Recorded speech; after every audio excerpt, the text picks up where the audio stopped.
experiment 2470. There's just random numbers. Okay, we have a balloon, like the kind with like a rubber band on it that you punch. And we're filling it up with water. It's the outdoor hose.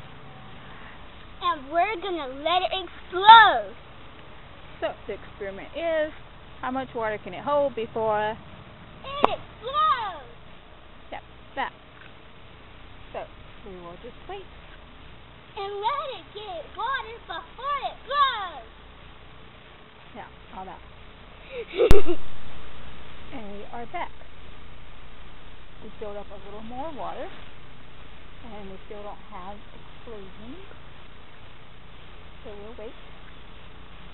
No, wait, it will happen pretty soon.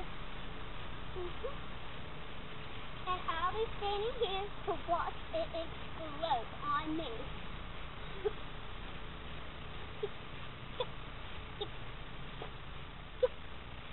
Keep standing there. Okay, now wait for it to explode on me.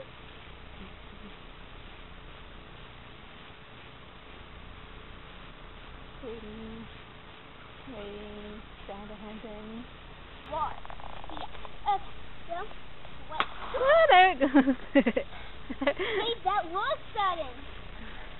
Now that was our experiment of our exploding balloon. It sure exploded, all right.